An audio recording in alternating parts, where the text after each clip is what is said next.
None of it's going to do any good for you. We're missing, I said it here earlier, this is my puzzlement. Where is the fierceness we used to have? Why do women never feel? Why are we so top-heavy that when we talk to a woman, she says, well, I have a boyfriend, we flinch. I'm sorry. We flinch. Where's the strength of men? Where is it? I've been doing this for 10 years, and I'm never ceases to amaze me when I look around at the group of men, that the men who are coming here, and what do I see?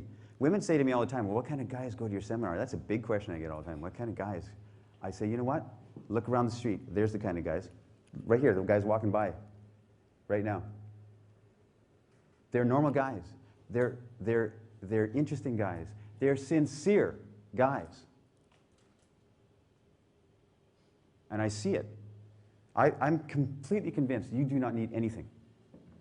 In fact, you need to strip away all the layers of learning and try and understand that you're trying to do. You need to strip it away. Simplicity. To go back to what we used to believe, the things we used to believe as children, as little boys. If you were all 4 years old right now, and I was the teacher, and I said, okay, little boys and girls, who here can sing? You're 4 years old. What would you do? Me. I'm the best singer in the world. Who can draw? Who can draw? Get out your papers. Who can draw? Me. I'm the best. Right? You used to believe it. But then one day you looked over at another kid's drawing, and you saw yours, and you looked at that, and you thought, maybe I'm not that great. Something shifted. And you've been looking at that drawing ever since. Maybe I'm not that great. Maybe I just don't have what it takes. I don't have what it takes. Here's the thing, guys.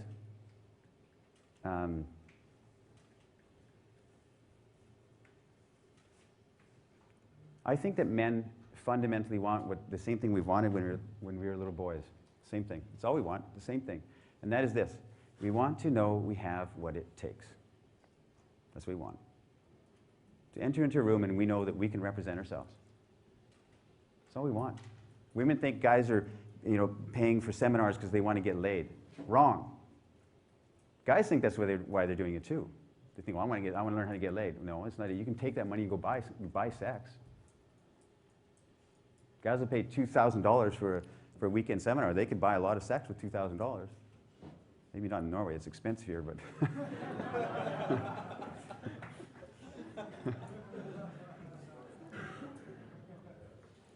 So that isn't what we want. And reporters will ask me this too. Well, guys I remember I was on a Texas radio show, a morning show, a man and a woman. It's like really popular, like had 1 million listeners or something all over the Southwest. And they were interviewing me, and the guy's going, so you're here in Texas, you're doing seminars. I said, yeah, I'm doing a seminar. We're teaching men about how to be authentic. I talk about beauty. And he goes, oh, come on, you're just really teaching guys how to get laid. I said, well, that's one, you can assume whatever you want, my friend. And, but, this is what we're doing, is we're talking about how to be a dynamic, interesting man. And if you want to get laid, that's great. If you want to get a wife, that's great too. It doesn't matter. We're talking about something fundamental. Our authentic self is our attractive self. And he kept going, oh, come on, you're just really just teaching, come on, you're just going to get the guys laid this weekend. And I shut up. I'm on live radio, and I looked at him, and I'm looking at the girl, and I looked at him, and I had nothing more to say to him. Nothing. What am I going to say to you, my friend? I just shut up. I didn't say anything. And she started to attack him. This is his radio show partner. She's like, you know what? You need to take a seminar. When's the last time you had a girlfriend? He's like, like this. And she was going to town on him. And I remember as we were driving away from the radio station, after we were still listening to the radio, and she's still going at him. It's guys. Here's the interesting thing to me. Men are always suspicious about the things I say, and women always say, that's it. Always. Always. And guys go, I don't think it's that easy. Okay, carry on. You're doing well. A guy in Germany stood up. I gave a talk, and he said, he stood up and said, well, I don't think it's that simple. I think it's not as simple as you're making it sound. And I said, how old are you? And he said, I'm 32. And I said, well, tell me about your last girlfriend. Well, I've never had a girlfriend. I said, carry on. Well, I didn't say that, but I was thinking it. You're doing well. You don't have to listen. You don't have to agree with me. You do not have to. Pickup artists are great at picking up phone numbers. They're good at getting phone numbers.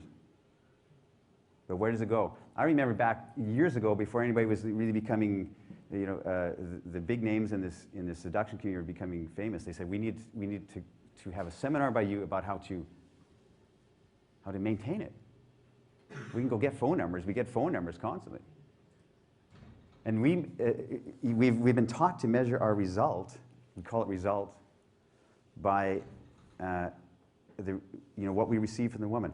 In other words, if I'm standing over here and I see a girl over there, or two girls over there, and my buddies say, go talk to her, come on. So I'm in my mind thinking I have to go and get a result, which means I have to get a phone number. Or I have to get her to smile at me, or I have to get her in my bed, I have to get something. And so I go over there with a hidden agenda, which is to angle the conversation to her phone number. And so I go and I start talking to her. It doesn't matter what she's saying to me because I'm not listening, because I'm really just trying to get her number. I'm really trying to find out a way to angle the conversation so I can get her phone number. And when we get the phone number, I got a result. You should ask some of the girls that you know in your life, because I know that women have told me this a lot. Sometimes women will give out phone numbers to men because they don't want to be seen as the girl that rejects men. They don't really want them to call, but they don't want to be bad. We get this phone number and we say, there's our result. That's it, I got something good. And what does it do? We have to fight to make this materialize into anything. We call her, she might remember it, she might not. We wait the proverbial 3 days before we call. We play the whole game, this whole game that we're taught in all of society. We get this phone number, and what do? She gives us the phone number on a piece of paper, and we say, or in our phone, and we go, okay, I'll give you a call sometime. And we walk away being cool. We walk back to our buddies, and really we're just like inside, we're going, yes, I got a result. I got a phone number from this girl. I really like her, but yeah, I got it, guys. And we go home that night. What do? We take the number out. We put it on our nightstand like this beside our bed. And what do we want to do as men? She was pretty, and we liked her. We want to call her. We can't wait to call her. Well, we can't do that. We have to wait. The next morning, we wake up. There's a phone number. Yes, I remember the girl last night. Incredible. I have this phone number. What do we want to do? I want to call her because I like her. We can't do that. We have to wait. We wait the proverbial 3 days. Now it won't look so needy. And then we're going to call her, and okay, what am I going to say? We rehearse what we're going to say if she answers the phone, and we rehearse something slightly different if she gets her machine. And then we try and put a smile on her voice, and we call, and we try and say this. We try and be upbeat and try and call. And she looks at the number calling, says, who's this? Oh, I gave my number out last Saturday night. Must be that guy. And subconsciously what's going on in her mind is this. He waited 3 days. He's playing the game. I know my role. And it starts out like that.